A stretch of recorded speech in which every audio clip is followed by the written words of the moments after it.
The Kamulan Festival ay taunang pagdiriwang sa Bukidnon na nagpapakita ng kultura at tradisyon ng 7 katutubong pangkat. Makukulay na sayaw, awit at paligsahan ng tampok nito na simbolo ng pagkakaisa at pagmamalasakit sa sariling kultura. Isang pagkakataon upang ipakita sa buong bansa ang mayamang pamana ng Bukidnon. Ngunit sa araw na ito, samahan niyo kaming puntahan ang produktong nagwawagayway ng kultura na matatagpuan sa Capitol Grounds, Malaybalay City, Bukidnon. Hindi ako matubag tanan ha. Okay, sige. Mutog sa makaya lang. First ko tanan is taga-asa mo. Diri lang. Kasungan, Malaybalay. Every ano ante, every kaamunan there is play. Yes. Kaning nga mga products more ba gyud kuno inyo gina-display or depende sa inyong mahimo nga mga product. Depende lang yun. So wala mo kanang dapat nga more ra gyud natin yung display na. Dili na kanin siya, pero may gina siya kanang mga kuan. Mga tribal gid siya nga mga salina. Mao gina siya permitted.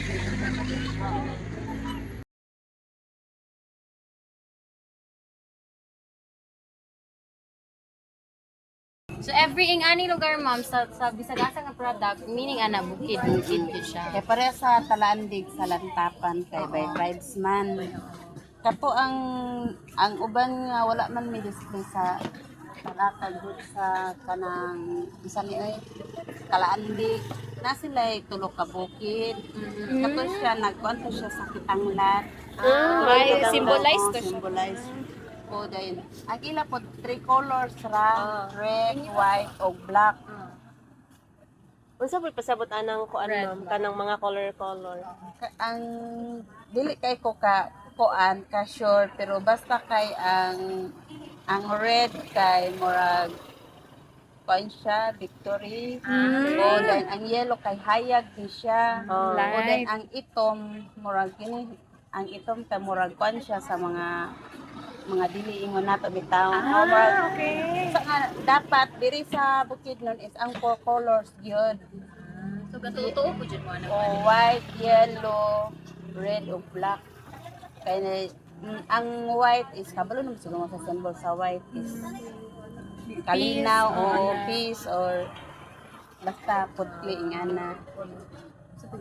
Unsa po pangalan gid ana ano specific pangalan ani ma'am?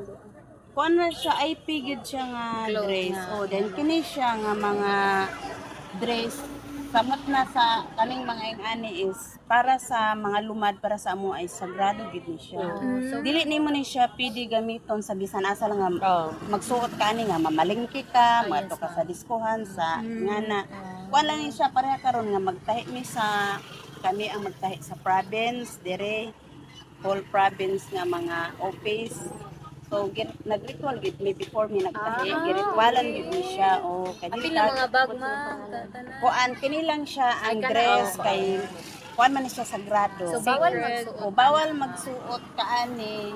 Abisan kinsa pwede magsuot ani pero kinahanglan imong ampingan kay sagrado siya nga sinina sa para sa amo sa mga lumad, sa mga bai ug dato man ang kanang ritual. So if ever lugar ma'am kanang naay burag maka ano bitaw Malapasan nimo. malapasan niya. Pwede ka ngalan.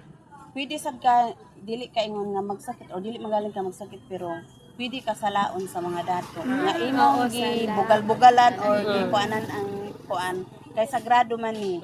Kay bisan magaing sa office, bisan asa nga office ginakuan naman gid ni karon ni gina-require sa second Monday o murag second Monday of the month. Pero ipasuot lang sa ila na within the office. Kung gikan ka sa office nga moadto pa ka sa palengke kay mamalengke ka hubuon gid na ipahubog gid na sa ila mo gyud advice sa ila katong pag-ikuan namo.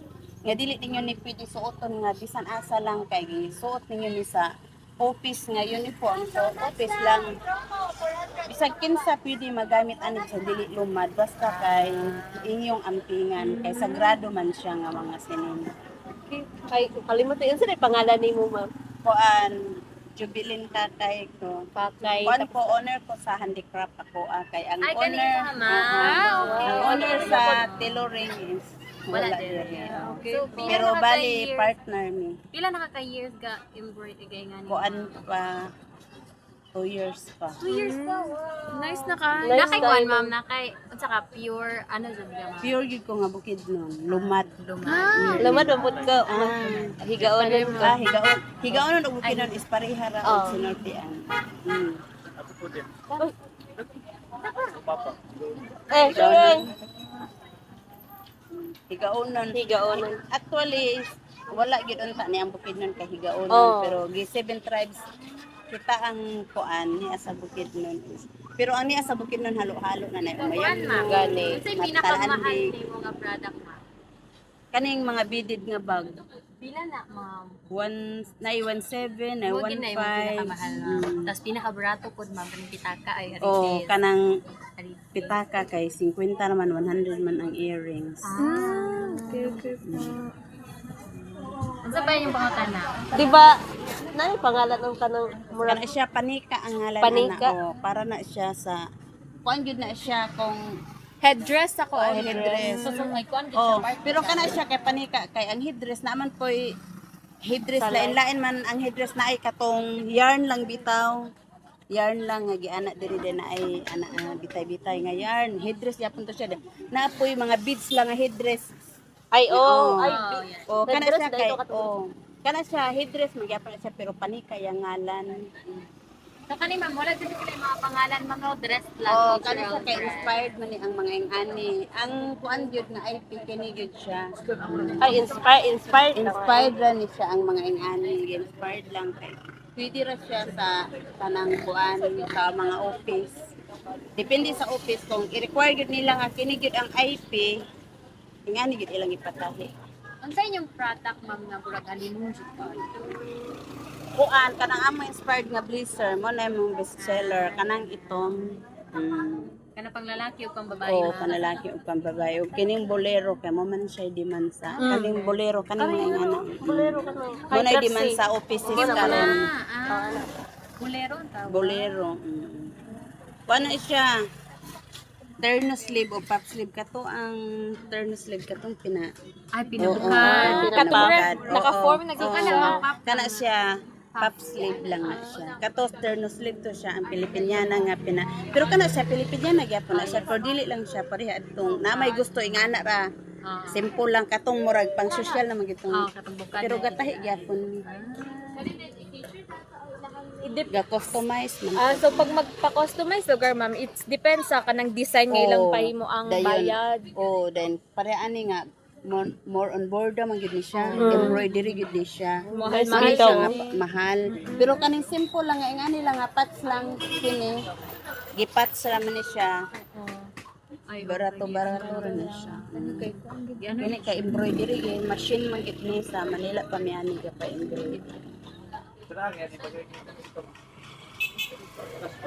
Unsa inyong pangutana? Pangutana Everyday mo diri ma'am. Kada adlaw gyud. Oh, Unsa mo oras taman ka mi sa every- kuan. Muhammad ang kaamulan. Unsa mo oras ka every ma'am? 8 8 to 8 to 5-7. Pinakadugay na naman ng 7 o 5-6 ra. Unsa ba yung pangutana? Oras sa pangutana ninyo. Di ba ay kato ka tabi no kid. Oo, ang katuon ta. Di ba ano specific ang ngalan tayo na mga salay din ita ano or huda gyud. Wala man bracelet da man gayud sa kuha. Bracelet na oh din ta alima ba sa paa anklet man naon sa din. Anklet? Oh, anklet na din sa. Pwede mag-ask ma'am if unsa ang inspiration or nabay meaning ang ritual sa Kani ang ritual ter actually is combination sa ngalan sa owner. Ang bana is Walter, ang babae is Rachel. Mao nga ritual ter tailoring. Tailoring ay hindi lamang namin nakilala ang kanilang produkto. Bagkos, amin lubos na nunawaan ang kulturang napakaloob dito. Kaya't kung gusto niyong bumisita sa Rich Walter Tailoring, ay makikita niyo lamang sila sa Capitol Grounds, Malaybalay City, Bukidnon sa stall or booth na H8. na kung saan doon nyo matatagpuan ang kanilang maraming produkto na nagre-representa sa kultura at yaman na kung saan meron ang bukidnon. Halina